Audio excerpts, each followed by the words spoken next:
It's a new month, and that means it's time for another edition of our monthly series. As you can see, I'm joined again by Billy Garcia, and that can only mean one thing. It's time to head to another territory. Yeah. I can't wait for this one, because I grew up in Miami, Florida. So this is going to be a big one, a doozy for me in that it's almost a homecoming. Well, with that being said, if you can't put two and two together, that means we are talking about Florida. Yes, the Florida wrestling territory, which it's another one of the big territories in pro wrestling history. We covered Texas, which was huge, and I think it only makes sense to follow that up with Florida, because without Florida, a lot of the NWA stuff from the 80s and even before that would have never happened. So it's huge. So with that, I think we have to start at the what I consider the beginning. Maybe historically it's not the beginning, but I consider it the beginning, and that's with the CWF. What do you think? That works. All right, yeah. CWF was actually really been around. Or it's a really old promotion that started in 1949. This dude, Cowboy Clarence Luttrell, he founded the promotion. And if it sounds a little bit familiar to some fans there, what he's really famous for was his angle where he ended up in a boxing match with Jack Dempsey back in the day. So that was like his big claim to fame. And this dude, Cowboy Luttrell, he started the promotion of championship wrestling from Florida, and it eventually became a territory of the NWA, like a lot of indie promotions do, especially in that era of the pre globalization of pro wrestling. Yeah, so, yeah. Not to get too fast forward, but eventually, Eddie Graham got involved and bought into the promotion, and completely took it over by 1971. And that's really when I believe that the promotion really took off. Was when Eddie Graham came in, and he brought in some awesome talent. The talent that basically got we could say it's synonymous with NWA, in the 70s and 80s. Guys like Wahoo McDaniels, the Funks, the Briscoes, and the Wyndhams, and the big two, in my opinion, the big two was Dusty Rhodes and Kelvin Sullivan. Well, now let's pull back a little bit. Okay. And talk a little bit about, because now we're getting into the 80s, so now it's, maybe time to retrospect for the fans. First, I think the best place to start is that most people don't realize the influence that Eddie Graham had on the wrestling business, and not just in Florida, but in general, because of the amount of people, because they always say that, wrestling is one of those sports that you keep your mouth shut and you learn. The amount of people that Eddie Graham taught. Yeah, it's insane.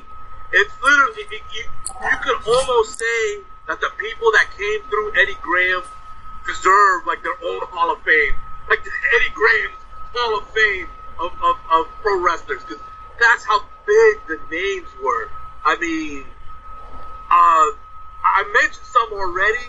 Buzz Sawyer was another one of the big names of back then that went through Eddie Graham. Johnny Valiant, Greg the Hammer, I said Johnny Valiant. Johnny Valentine, I'm sorry. Greg the Hammer Valentine, Jimmy and Johnny Valiant, yeah. Wow, just to go through them all, Magnum TA, how can I forget him? He was a big player, and Ric Flair went through him. That says enough right there. Well, wow, I'll put it. I can keep going on and on. There's many names. For those who don't realize, Eddie taught Dusty, Eddie taught Kevin Sullivan, Kevin Sullivan taught Paul Heyman. Paul Heyman taught Gabe Sapolsky. So in a way, Gabe Sapolsky learned from Eddie Graham. Yeah, it's his Eddie Graham's lineage is one of those lineage that's going to live on throughout wrestling history. Because it's like you said, he's probably one of the most influential people in that the people that learn from him, not only in ring but out of ring, and then how to run a promotion. Those are the people that are having the biggest success in the business. Yeah, and to touch upon Dusty, it's insurmountable the amount of people that Dusty has taught, has given some advice to, or what have you. So in that case, the lineage of Eddie Graham continues because Dusty wouldn't have been in the position that he was without Eddie. Exactly, and two people also that we didn't mention went through Eddie Graham. Steve Kern, who we'll get to down the road here in a little bit, without jumping the gun here. But then one of the other guys that maybe we don't want to give a whole lot of credit because he didn't have the great reputation outside. It's Cowboy Bill Watts. But still, he had success, and he became a booker eventually. And, in a way, Eddie influenced him too. Yeah, so it just goes to show, that that he gave people not only the rub, but he showed them the ropes in and out of, in the front office, in the arena, behind the scenes. Yeah, he was the complete teacher. Yeah, now, speaking of Steve Kern, since this is around the time that it happened, there's a story out there that I think, he booked, I think I would say probably around 78, 79.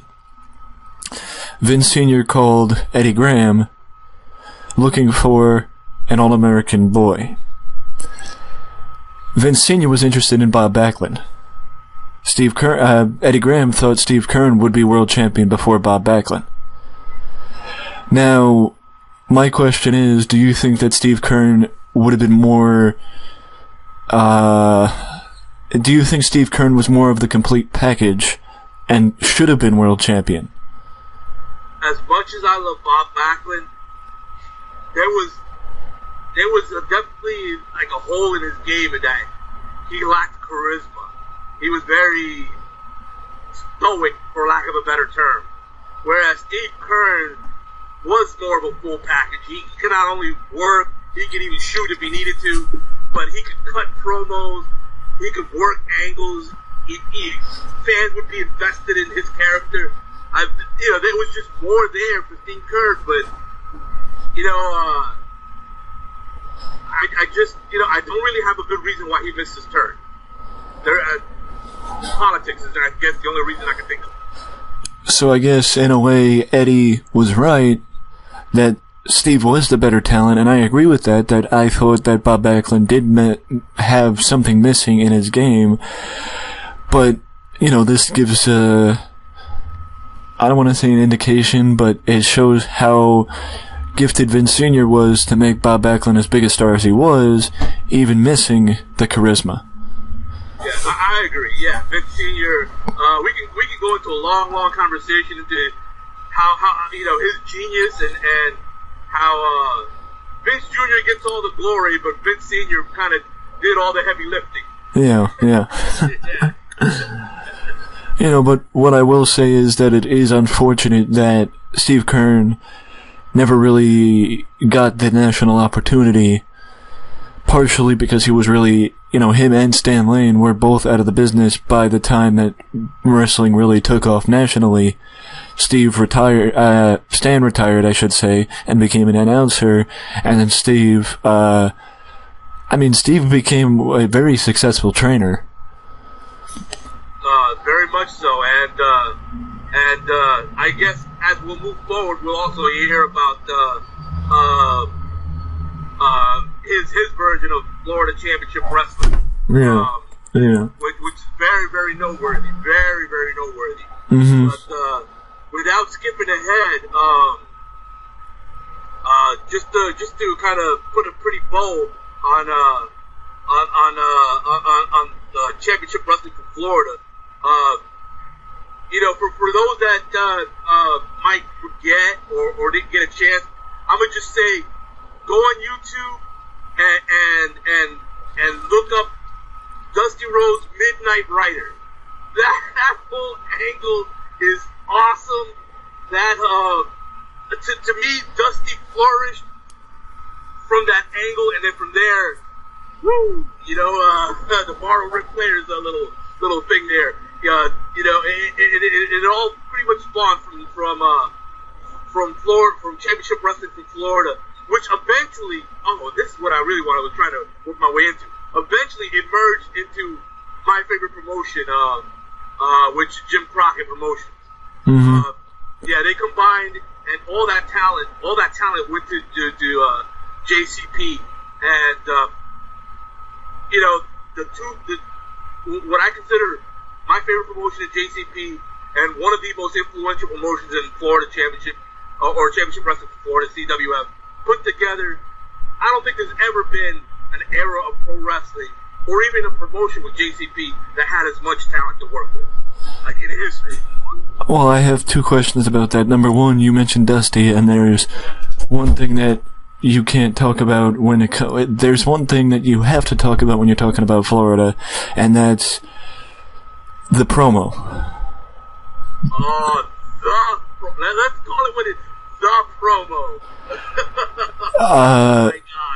To break it down a little bit more, talk about, from a wrestler's perspective, how a promo in general, if done right, could be the promo that makes your career. Yeah, no question. I love that you brought that up. Especially in this era of high spot heaven, where every match is done. That was awesome. That's every match nowadays. Where back in the day, the promo was as important, in some cases more important than the in-ring work. That's how we explain maybe some of the talent that I don't want to go to where we always do it. I end up insulting somebody, but that's how we explain some of the talent that got put over that didn't have the in-ring abilities that you would expect from someone that was wearing a strap. And Dusty Rhodes, though he had in-ring abilities, he epitomized that the promo can build a career. And the promo, the dining with kings, and I don't even want to repeat it because it's too good. Just YouTube it, people. Just YouTube it because it's that good. That promo didn't just get him over in Florida. That promo was so good, it made the rounds. Mm-hmm. It found its way around the nation. And this is before the internet. Which makes it that much more incredible. Dusty Rhodes showed everybody how to build a career the right way. Yeah. With a promo. And what I will say is that for those who don't know, before that promo, Dusty was a heel, and by far did one of the most effective face turns in the history of professional wrestling, because he stayed a babyface for the remainder of his career. Yeah. Most people don't know. One of the other talents that was also under Steve Curtin, Dick Murdoch. Dirty Dick Murdoch and Dusty Rhodes were a tag team, and they were both heels, and and that long story short, I don't want to go too deep into it, but long story short, Dusty Rhodes was was kind of a rough and tumble type Texas guy with the way he was portrayed before the promo. And then the American Dream was born out of the promo. Yeah. Would you say they were comparable to Dick the Bruiser and the Crusher? Only heels? That's a comparison I never considered before. I like that comparison. Yeah. But in this promo, I think, if I'm right, Dusty perfected the catchphrase of, get a dream, hold on to it, and shoot for the stars, or something like that. Yeah. That's the name, the American dream. Yeah. Not only that, but the trademark charisma, if you will, came from the promo. Like, I can't do it. I just did a terrible imitation, and I apologize. But, he's one of a kind.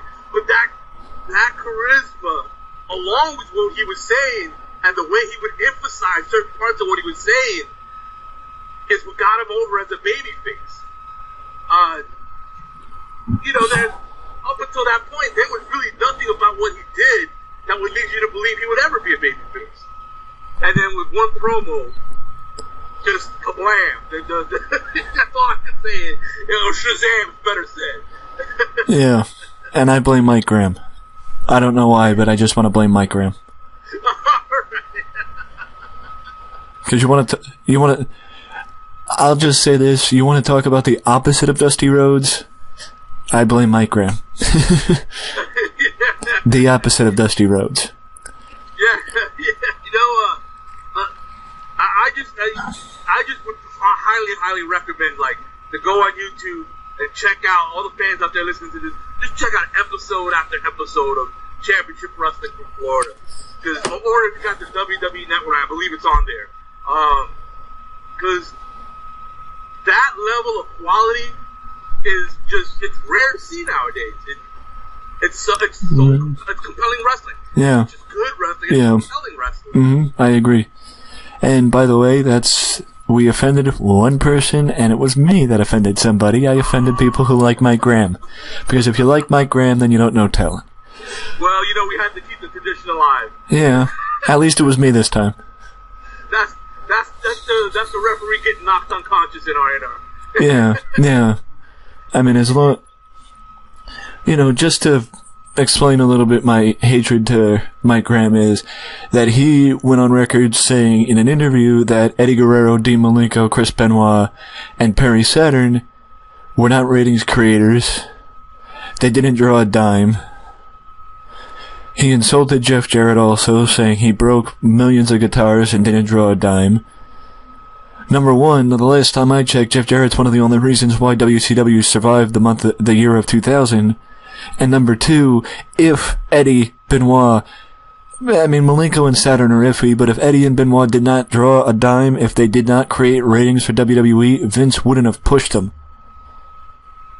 World titles. They got put over for world titles, each of them. So that just shows how bitter Mike Graham is, that they had more talent in their one finger than he had in his entire body. You know what? That has to be, from the time that you and I have been working together, that has to be the best rant of any that we've done here. That was an excellent rant, my brother. I know they say don't talk ill of the dead, but too late.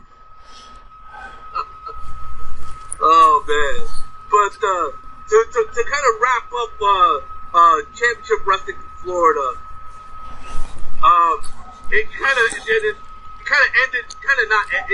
end, but the beginning of the end was really a sad moment that we can't really skip. Yeah, that's true. Eddie Graham committing suicide on Super Bowl Sunday in 1985. Yeah. And I'm not gonna pretend like I know the story behind it or why did he do it. With suicide, you can never really know. From what I've heard, he had problems with alcoholism and something with his wife or girlfriend or something of that nature. Yeah, something. So, but I know it was tied to alcoholism. Yeah, it's like I said, suicide is serious. So I have no humor for this whatsoever. But instead, I'll just push forward to keep the positivity going here and say that the promotion didn't die. Then it went over to Hiro Matsuda and Duke Kiyomuka. That's always a hard name for you to pronounce. And it continued on for a little while longer until it merged with Jim Crockett Promotions in '87. Yeah. But yeah, when Eddie was gone, that was the beginning of the end. Notice how Eddie didn't leave the company to Mike. I wonder why.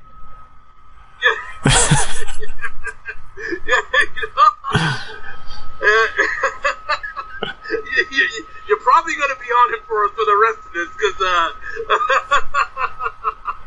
And smart move by Matsuda for selling the company. Yeah, and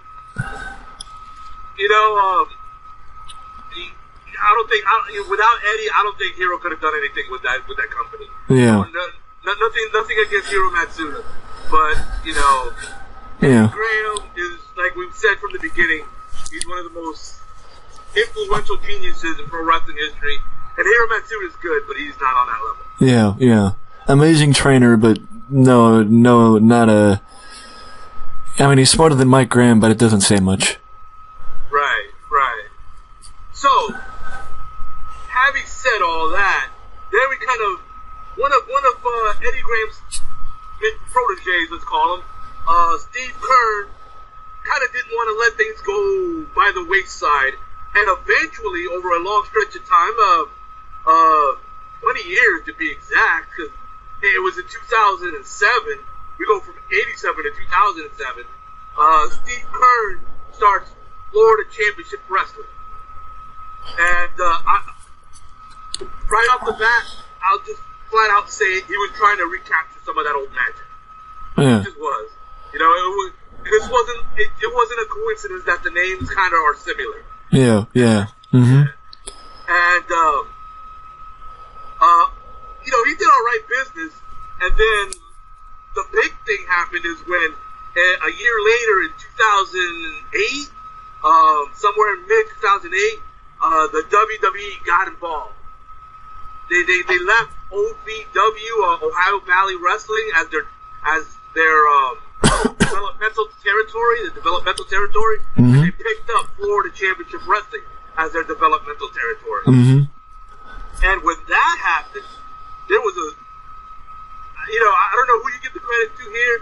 I'll let you tell me who you give the credit to. But there was a sudden bump up in talent, like it hadn't been seen since Championship Wrestling in Florida. Yeah. Where we had the Shield with Rollins and Ambrose and Reigns. We had Damian Sandow. So many big names. Alberto Del Rio. On the ladies' side, you had AJ Lee and Natalia. How can I forget Dolph Ziggler? He's probably going to be a Hall of Famer for the WWE. The Usos. You had so many guys. Big E. In fact, you had the New Day. Huh. They were all separate at the time, but you had the New Day there. Mm-hmm. Sheamus. So many big names went through Florida Championship Wrestling. Uh-huh. And I know I didn't cover them all because there's just so many. Yeah. But yeah, it was a sudden bump up in talent. Yeah. And I don't know if you want to continue harping on Florida Championship Wrestling before I get to the end of it. Well, it really didn't have a long life. It was from 2007 to 2012. Well, I'll just say that to maybe give people a better idea of how developmental works for WWE, from what I've heard from the OVW perspective of things, is that OVW is allowed to bring people in on their own, hold tryouts, non-WWE sanctioned, which just means that OVW pays the talent directly, WWE does not. WWE can sign people, send them there on developmental contracts. That's different because WWE pays them directly. But as a developmental territory, the territory, at least Ohio Valley Wrestling, did not get any money from WWE to sustain business. They were separate entities, only the talent was shared. That's it. Just the talent. as far as Florida Championship Wrestling, I mean, I would say it's a mixture of Steve Keirn's Eye for Talent and WWE's. You know, because you also throw in Bryan Danielson coming in and, you know, people like that. But the reason why I wanted to harp on it a little longer is before the end of Florida Championship Wrestling, they introduced the Jack Briscoe Iron Man title or whatever it was. Yeah, I got it right here for you. The Jack Briscoe 15 is what it was called. The Jack Briscoe, the FCW 15 Championship. The one thing that I will say about WWE is I feel like they don't always use history as much as they can because they own basically everything. And they could use video archives up the wazoo, especially now that they have Progress and that other company in the UK. I forget what it is. They have a working agreement with them, which allows them to use video footage from their libraries. You could do any feud you want. You can induct anybody you want. You can make a DVD of anyone you want. Any company. World Class, Florida, you know, Memphis, yeah, probably Memphis probably too, to a point. AWA, etc., etc., etc. They own everyone, but they don't use video archives as much as they should. They don't take care of history as well as they should, and by that I mean they should let the fans into the past. You know, like we're doing with this, they should open the door and say, oh, this is, you know, the old school wrestler of the day, or whatever. Or this is an old territory video, or whatever, you know, to get a new generation into it. But it's things like this that make me happy when I see it, because WWE takes care of history and brings in the influence that Jack Briscoe had on the Florida territory. And that's what I wanted to have you talk about before we moved on, Jack's influence in Florida. Or the Briscoes in general. I don't know how much Jerry had, because I know they moved on to Georgia later in their careers, but talk a little bit about Jack Briscoe in the Florida territory. Yeah, well, Jack Briscoe is not only synonymous with Florida, he was one of the main guys in the NWA. He, you pretty much can't, there's certain things, I'm a big NWA guy. There's certain guys that you can't gloss over when you're talking NWA, and Jack Briscoe is one of them. And in Florida, especially when Florida was such the Florida territory, Florida Championship Wrestling for Florida was such a was a pillar of the NWA puzzle. I don't even know if I just made sense by calling it a pillar, but you know, they were being a big part of the NWA. Jack Briscoe was in the middle of all that. And not only with his in-ring work and his great feuds and eventually the Briscoe brother tag team, which is still influential to this day. But also Jack, you know, we were talking about certain guys that Eddie Graham kind of influenced, and I think this is one of those guys as well. You can't give, I don't think, anybody else too much credit for Jack Briscoe's knowledge of the inner workings of pro wrestling as much as, you know, Eddie Graham. Like, it had to come from Eddie Graham. They were together so much in Florida. Mm-hmm. So, but that's something that Jack Briscoe, is what I'm getting at, something that Jack Briscoe brought to the table was his inner knowledge, his knowledge of the inner working of pro wrestling. It wasn't just in-ring work. Yeah.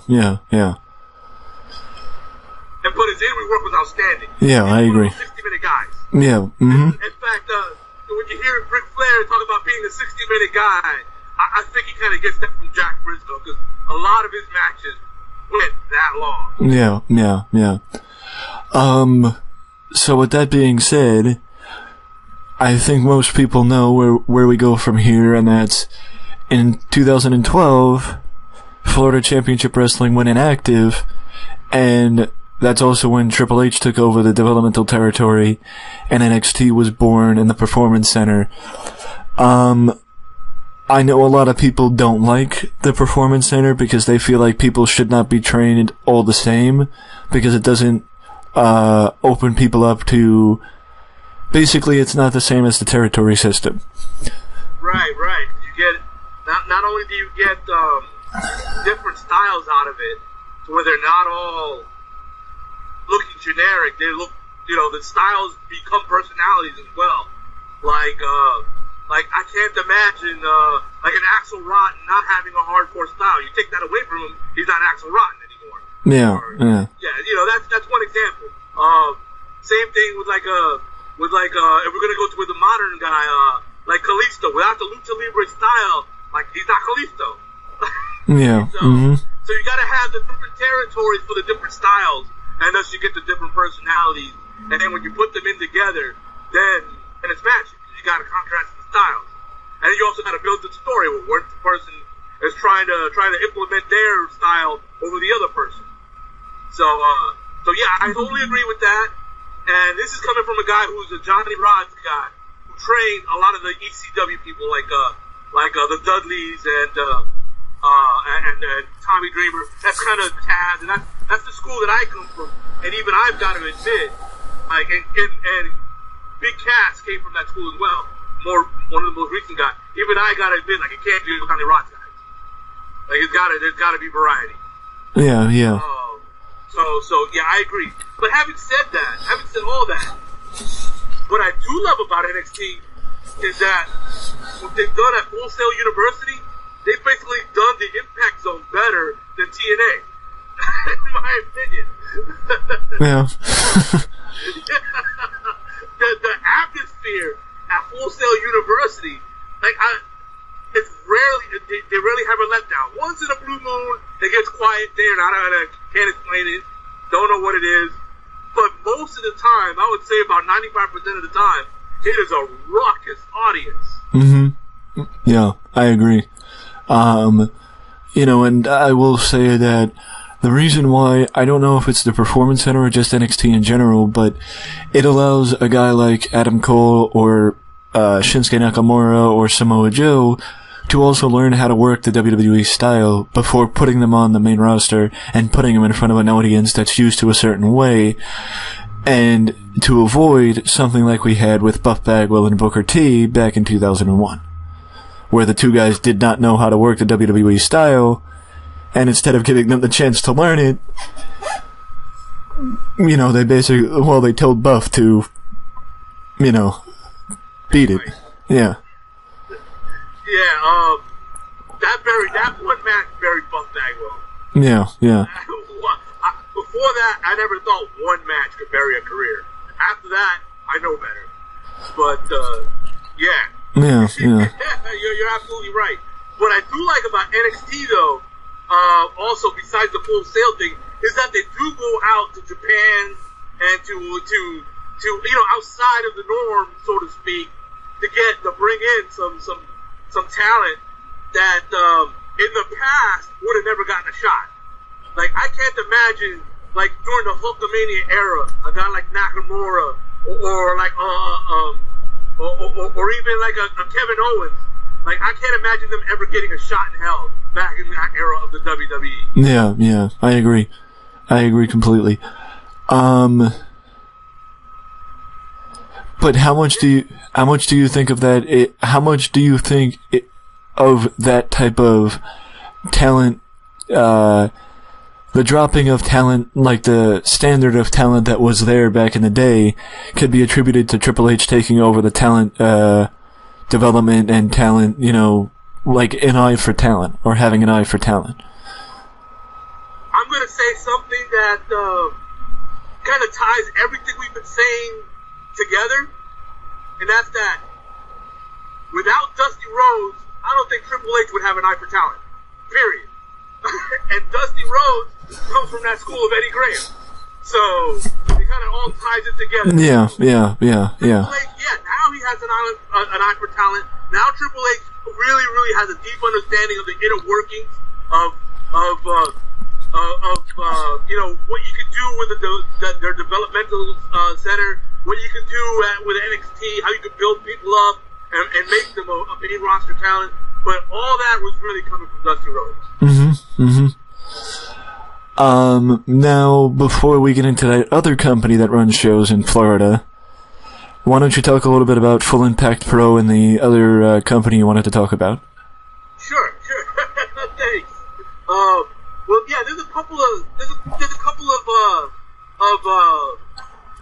promotions, or a few promotions that are noteworthy because they're part of what's called the World Wrestling Network, which includes promotions like Dragon Gate and Evolve, and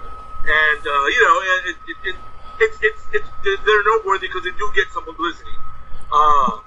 Full Impact Pro was started all the way back in 2003. A lot of people don't realize they've been around for that long.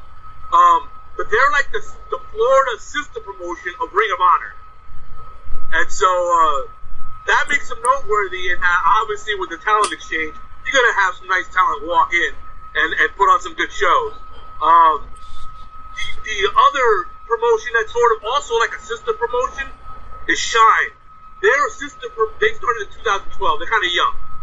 They're a sister promotion of Shimmer, and they're also part of the World Wrestling Network.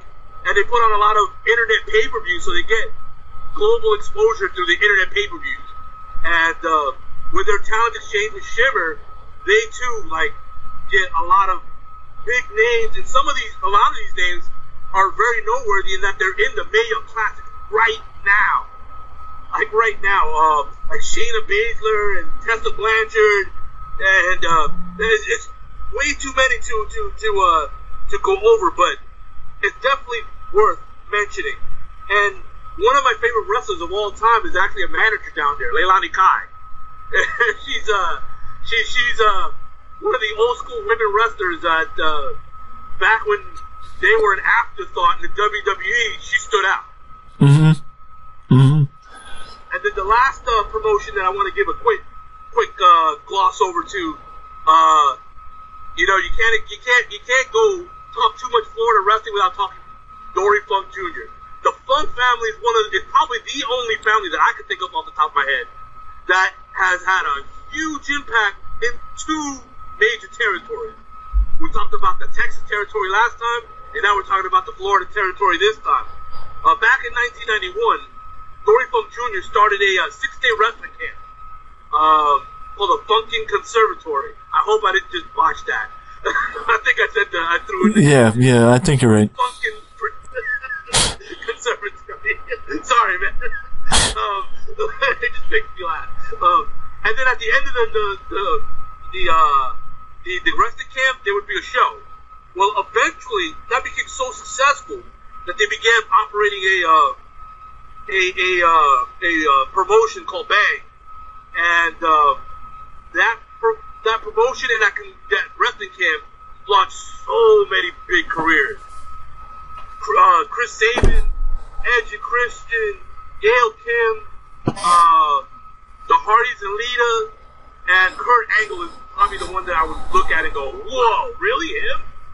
But yeah, so you got to give Dory Funk a lot of credit. And he has an arena named after him in Florida called the Dory Funk Arena, where they run Saturday night shows. Yeah, if anybody deserves an arena. Yeah, that's true. Yeah.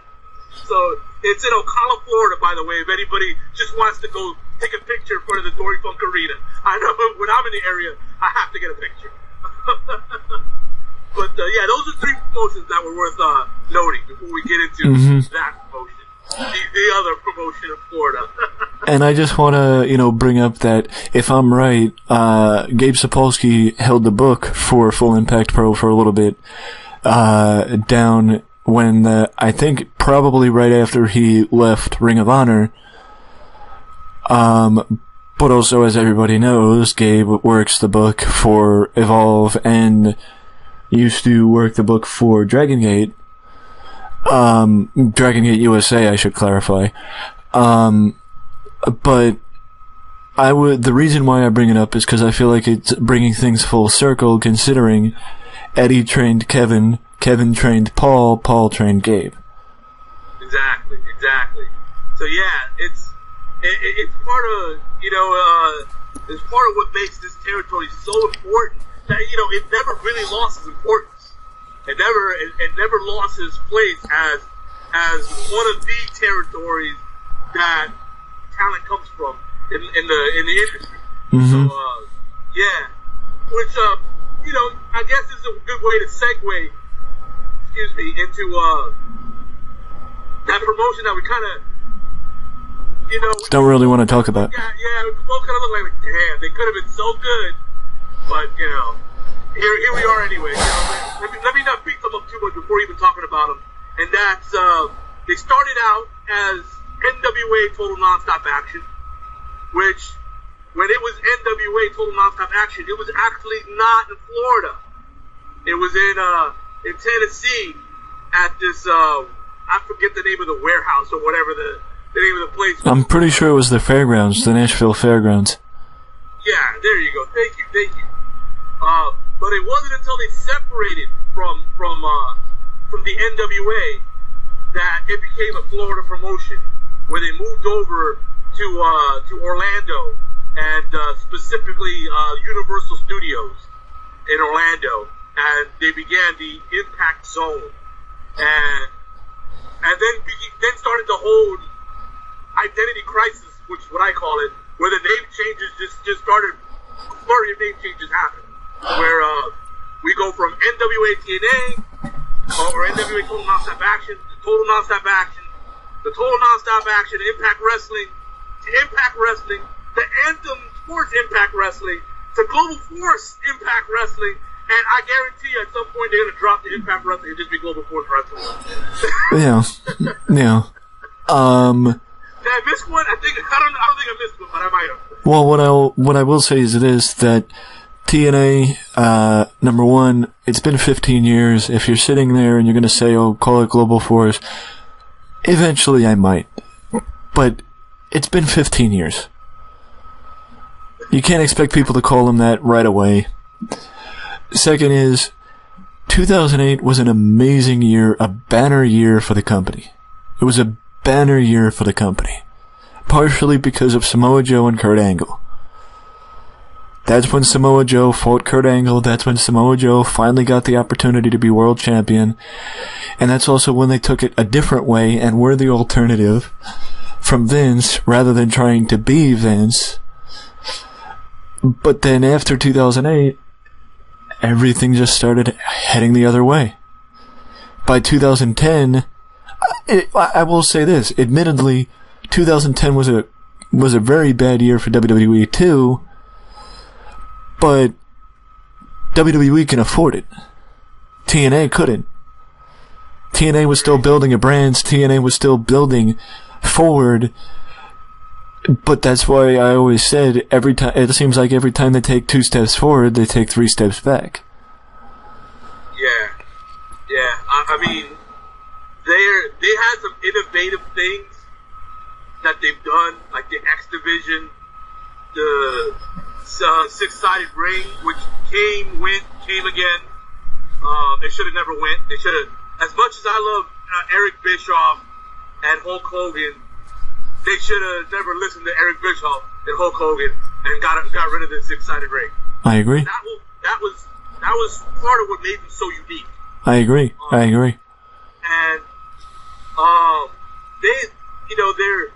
they had some great angles and great factions. And then they had some not so great angles and factions that they were kind of like trying to not trying to, but it was kind of the same problem that WCW had at the end when they had the Billionaires Club, where they had TNA had the Main Event Mafia, which is essentially the old Billionaires Club. They were the same guys that just kept hanging around, milking the cash cow, while all the young talent that their time was now was getting buried. Mm-hmm. And so they went through that same problem. And then the whole Dixie Carter with Billy Corgan fiasco, we could do a whole thing on that alone, and I don't even think it'd be entertaining because that's how much it sucked. I agree. It was Billy Corgan. You know, he just recently bought the NWA, and you know, I'm not an ultra religious guy, but please don't kill the NWA.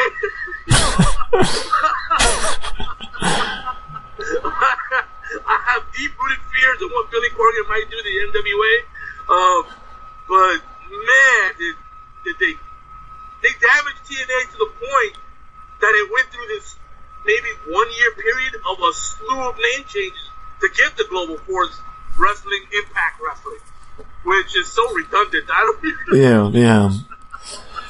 You know, and the last time that TNA had the opportunity to make something happen, they missed the boat on it because I'm not talking about AJ Styles leaving. I'm not talking about anybody leaving. I'm talking about the Aces and Eights.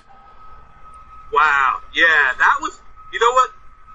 Even though they could have got more out of that angle, that may have been their last great angle. Yeah.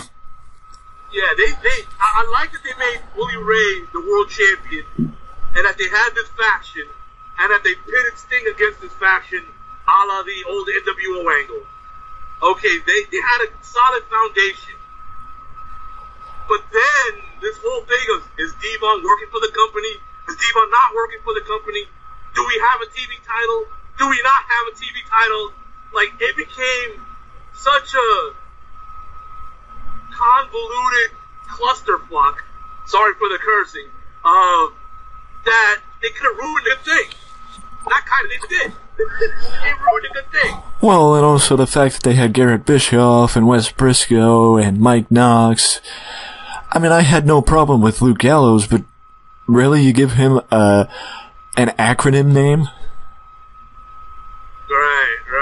Really? Yeah, they had so much, the beginning of that angle built up so much momentum, and then you know, it kind of unraveled. Yeah, and then you also have it where the end of the feud is Anderson versus Bully Ray instead of anyone else in the group to make a new star. You know, so it's like, okay, that's questionable. You know, and then to talk a little bit about what you mentioned about the name changes, I've always felt that TNA needed to do what Eric Bischoff's initial idea was with WCW. Shut down, close the doors, and then come back, build anticipation. You want to change the name? Change the name. You don't want to change the name? Fine. TNA needed to change the name. They had, you know what it is it's fine that they were going to change the name, but they needed to pick one and stick with it. Yeah. The constant changing, and it's like everybody wanted their piece of the name. It's like, I understand Anthem Sports bought the company. Did they need to put their name into the name of the company? Did it have to be Anthem Sports Impact Wrestling? No, it didn't. That's kind of ego. Yeah. If you're gonna change over to the Global Force Wrestling, change over to Global Force Wrestling. You don't need the Global Force Wrestling Impact Wrestling and then later be Global Force Wrestling. Oh, yeah, I agree, and the fact of the matter is, you shut down the company because I'm not saying shut down the company and go out of business. I'm saying shut down the company for a few months, then come back. Give people something to anticipate for, because if you want to do a relaunch like they did, you don't just say, okay, spontaneously, okay, we're Impact Wrestling now, we're going to do a relaunch.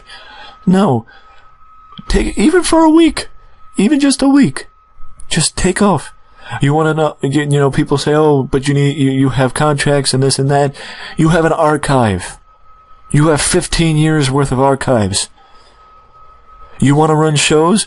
Give them videos of archives. Give them stuff from your archives, and then you could still meet the demand. You could still run it the same exact way. You could run old pay-per-views. You can make people remember what it was like when TNA was good. Yeah, I think I agree that with the archives, you could have closed doors for 4 weeks or whatever, and then through the archives, the last 15 years, and then at the end of each episode of those archives of the 4 weeks, you could put in a promo of what's to come. Exactly. The last 15 years. Now here's the next future of this company or whatever. However you want to promote it, but you could set it up. You could what was great about it before, and then use that to lead into what's great of what's to come.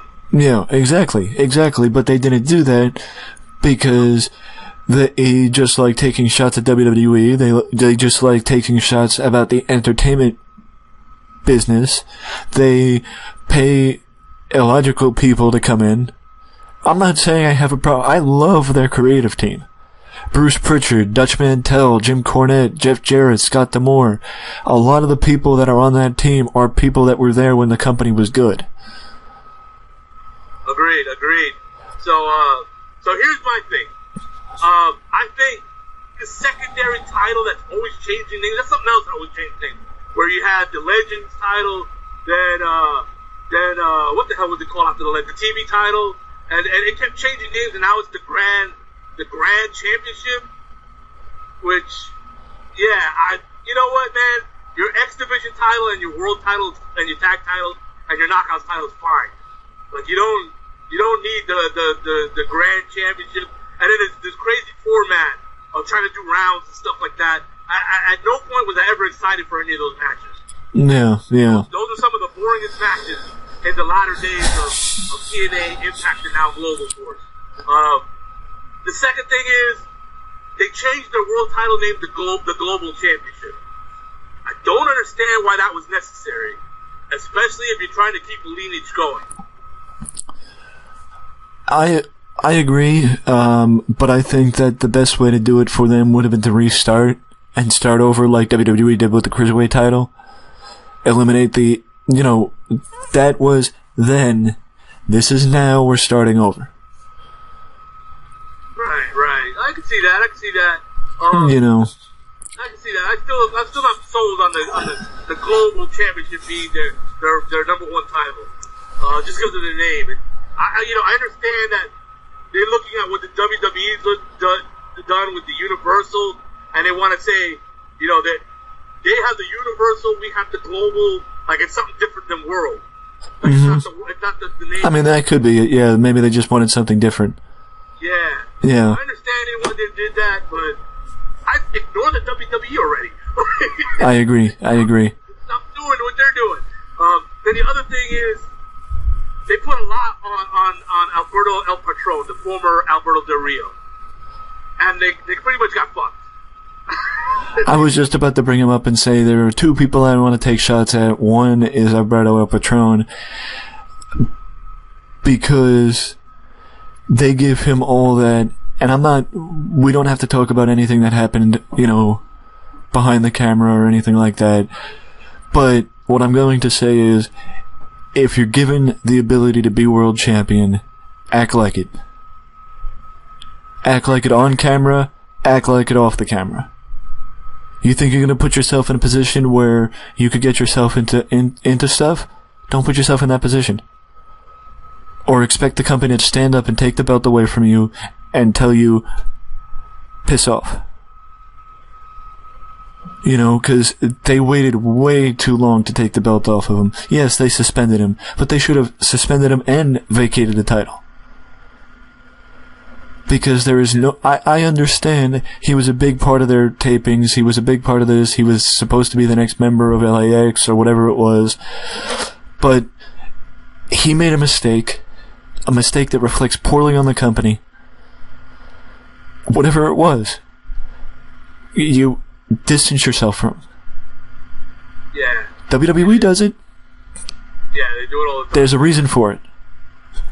And if they needed to get the strap off them on camera, they could have just did it in one match. You didn't need an angle. You didn't need to have them come back for taping after taping. None of that. Mm-hmm. You could have did it in one match, got that out the way, and then suspend them or do whatever, let them go, whatever it is you were gonna do. But yeah, and I'm not against the Phantom title change. I'm not against that at all. Like, we've seen, like, pro wrestling had so many phantom title changes that it wouldn't have been shocking to pro wrestling fans if they announced in a title defense in the capital city of Mongolia, Alberto Patron lost the title to Bobby Lashley. Like, we'd have bought it. Okay, fine, phantom title change. Move on. Like, I wouldn't have, Yeah. I wouldn't have cared. The Rio de Janeiro is actually always the place of the phantom. Well, the only problem with that is everybody knows TNA doesn't hold house shows. Well, true that. I wouldn't have cared. Just do the phantom title. If you wouldn't have come in to do the job and hand over the strap, then phantom title change. Well, actually, I take that back. They did start holding house shows, but it would still be a phantom title change because nobody goes. That's right. You know what TNA was? It's Staten Island, which is not that far away from me. Yeah. I did see a cell phone cam video of it on YouTube, not YouTube, sorry, Facebook, and I forget who was in the ring. It was a Rosemary, I think, against somebody, and they panned around with the camera, and I swear to God, there was maybe 35, 40 fans there, and the entire place was just empty. Like, they had to want money.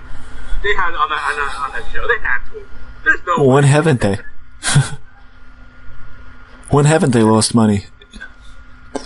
Oh, the whole AAA, the whole AAA, the Triple Mania thing against Sexy Star, where after the match, Sexy Star put her in a cross arm breaker and literally broke Rosemary's arm, just being an asshole. Yeah, since you brought up Rosemary, it's uncalled for, unprofessional, disrespectful, and I give Vampiro the utmost credit to actually step up and step in, and I don't know what he does in that company, but I give him the utmost credit for stepping up and being the locker room leader and telling Sexy Star that she was wrong and that she needed to apologize. Yeah, I hate to say something like this, but even if it's just for a time and not for the rest of her career, Sexy Star should probably be blackballed for a while. People shouldn't book her. Well, that's what Eric Bischoff said. He called her a liability to promoters. Yeah, if she wants to get into MMA exists. If she wants to really fight somebody, there's plenty of MMA promotions all over the world. She would have no problem booking a match. Yeah. What she was there to do, what she was paid to do, was work a match. Yeah. And that's what people paid to see. That's even bigger. Mm-hmm. Paid to see a work match. Well, so, yeah.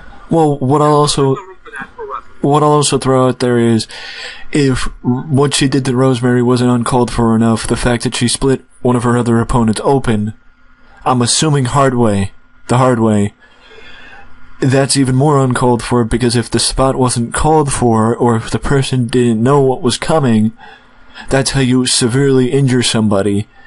And this just shows, you want to talk about stuff that reflects poorly on a company, if she's at the next show, that's going to reflect very poorly on the circus that is AAA. Yeah, I agree. They don't have a choice but to let her, not even suspend her, let her go. They don't have a choice. I know there have been a plethora of issues down there, but, this goes back to what Eric Bischoff said, that Eric Bischoff claimed that TNA had nothing to gain from partnering up with AAA. I agree. They have nothing to gain from partnering up with AAA, especially now with what happened. It's more of a liability. Yes, I know Jeff Jarrett's the master of working agreements. I know that. And I know that he may not be able to get one with CMLL because of their association with New Japan. But if Jeff was able to get an agreement with New Japan, with Global Force Wrestling, initially, where did that agreement go? You want to work with anybody, work with New Japan, and if they want to say, okay, we'll send you talent, but you book them the way we tell you to, let them! Because if you have somebody from New Japan on national television, that's only going to help you. Yeah, there are many that would argue that behind the WWE New Japan is the next top pro wrestling promotion right now. And so yeah, an association with them can only help, especially considering that the TNA is trying to emerge from one of their worst periods in their history. Yeah. Or, I just call them TNA. Global Force Wrestling. Well, and just look at how much New Japan has helped Ring of Honor, and then they say, oh, they won't work together because of Ring of Honor. Why can't Global Force, Ring of Honor, and New Japan and CMLL all be working together and exchanging talent? And then you see guys like Eddie Edwards on Ring of Honor. And then you see Jay Lethal on Impact. I agree. You know, why can't that work? Yeah, they gotta remember, man, that it's like I said, ignore what the WWE does. They're not the WWE. They need to not try to operate that way. You know, that format worked for Vince McMahon Jr. and I've never seen it work for anybody else. I agree. The closest we saw was WCW, and even they had working agreements with New Japan Pro Wrestling. So yeah, I would not try to duplicate or replicate what Vince McMahon does. Forget it, ignore it, act like it doesn't exist. And I'll just throw this out there that I did see a video. I don't know if it's a part of the program. I don't know. I haven't watched an episode of Impact in a long time because I can't stand their commentary. I can't stand Josh Matthews on commentary. I think there's a reason why in 2010 Raw was the worst it's ever been, SmackDown was the worst it's ever been because of Josh Matthews. Okay. And I have the strong feeling that announcers can make you want to watch the show or not make you want to watch the show. And if you have terrible announcers, well, let me just say this. JB and the Pope, they're fine. Having a 3-man announce team is unnecessary, and I'm not just saying that because of TNA. I'm saying that WWE 3-man announce team is unnecessary. Raw would be better if it just had Corey Graves and Michael Cole. As much as I like Booker T, yes. You know, it would just be better. 2 people, TNA, JB, and Pope, to give TNA a different sound. That's what they should have did when they relaunched. They should have eliminated the announce team and got it a different sound. And also, Mike Today's still under contract. How do you not use Mike Today, even doing weekly interview segments with talent on YouTube? Sit-down interviews. Yeah, he's definitely one of the best of all time. How do you not use somebody like Mike Today, who's still under contract, yet you have Josh Matthews on TV? Yeah, I would buckle down, and I'd say you have Mike Today under contract. Go back and get Taz, put him back out there. Those two, when they were the announcers for TNA was at the top of their game. Yeah, I mean they have Don West still. Yeah, Mike Today and Don West was also great. Yeah, they had they had amazing chemistry together, Mike and Don. Yeah. But what I will say, what my point was that I don't know if it was a part of the show, but I did see a video where Bellator executives were arguing with Jeff Jarrett over Bobby Lashley over the fact that Bobby just lost to somebody. I think it may be an angle with Bellator trying to get Bobby to leave. Yeah, I think Bobby Lashley is going to have an extended leave because Bellator MMA right now, first of all, their world heavyweight title has been vacant for about 3 years now. And they've just brought in a ton of heavyweight talent. So they're going to revitalize the heavyweight division in Bellator. And Bobby Lashley is going to be in the middle of it. They just also signed Frank Mir, who's a former UFC world heavyweight champion. They had a big pay-per-view with a co-main event. Oh my gosh, it was a heavyweight title fight between 2 legends. I can't believe I'm forgetting the name of the Russian guy.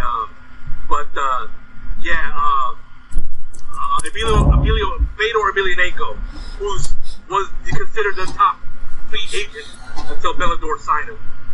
And so they're trying to revitalize that heavyweight division. And Bobby Lashley's in the middle of it. So they want him to do more than just one fight. They want him to do a series of fights. So that means Bobby Lashley's going to have to spend extended time away from TNA. And so I think this whole angle is to explain why he's not going to be around for the better part of a year. Well, I mean, I would say, and as I always say, when talent leave after a long, long time in the same company, it's good for the talent and it's good for the company because it allows them to open up that spot and bring somebody new in. I'm not saying it is a bad thing, I'm not saying it is a good thing, but when you have a guy like Magnus who just left, which by the way, TNA fans, Global Force fans, Magnus did leave, Davey left, a lot of people have left, so your main event scene is wide open, but it isn't a bad thing. It isn't a bad thing because that's why you could have a guy like a Robbie E, if he's still there, I don't even know, or a Jesse Goddard's. You could have Jesse Goddard's pull up and Jesse Goddard's get in the world title picture, or James Storm, he's still there, you can have him get in the world title picture. Finally. Right. You can get... The new world champion just got crowned, Eli Drake. Yeah, he's somebody who came up the old-fashioned way. I'm a big fan of Eli Drake. I love the fact that he's world champion. I think he's the best choice for a TNA world champion. But it's just the idea that Lashley leaving wouldn't be the worst thing for the company. Right. He's had a tremendous run in TNA. 4-time world champion in TNA. I should say TNA now. Global Force Wrestling. 4-time world champion, I believe. And and looking at it from his personal career, if he's gonna do anything in MMA now, it's now or never. Mm-hmm. He's not getting any younger. Yeah. He needs to go do this. Yeah. Pro wrestling will be there for him. Yeah. People are not gonna forget that he's Bobby Lashley when he comes back to pro wrestling. I mean, I also admire the fact that he was able to achieve this in TNA, and just to throw this in before we wrap up, a big fuck you to Ed Nordholm. You know nothing about pro wrestling. Stay out of the way and let Jeff run the company. Keep your mouth shut. Drop the shit with the Hardys. Just drop it. You know nothing about pro wrestling. It's not Hollywood. It's not Hollywood. Pro wrestling is not Hollywood. It's pro wrestling. Totally different. And the only reason why guys like Jeff and them are on his side is because they own the company. That's it. That's the only reason why they're on his side. Anthem owns the company. Well, the good news for Global Force Wrestling is that now that they're on Pop instead of Destination, which was not a good fit. It was never going to be a good fit, and it totally flopped, in my opinion, when they won Destination America. Now that they're on Pop is actually owned by CBS. And having been on the show Survivor, I've had a lot of experience with CBS. CBS is not afraid to pour money into something. Like, if they believe in something, even if it's losing money, they'll put money in. So, this is something that a position in Pop TV that Global Force Wrestling has an opportunity now to thrive. Like, their best fit was probably Spike, and they had a great run of Spike. And in other countries, they still are on Spike. In other countries, but here in the United States, okay, it's over. Deal with it. It's time to move on. And now that they're on Pop, like Big Brother is on Pop as well, and that's a big time show. Like, the Big Brother bounces between CBS's main network, CBS, and Pop. Same thing with the Young and the Restless. It bounces back and forth between the two. So they have programming on there that draws a lot of audience. And so this is an opportunity for Global Force Wrestling. I hope they don't drop the ball. Yeah, and I'll just throw this out there before we wrap up to end on a positive note. I would have rather seen CBS purchase Global Force Wrestling, because at least you would have competent people running the company. Yeah. You know what? My opinion of why CBS, though they love pro wrestling and they're showing pro wrestling on Pop TV, they didn't come out and buy TNA and Global Force Wrestling. It's because Mark Burnett is a big player within CBS. and Mark Burnett is one of the executive producers of Lucha Underground.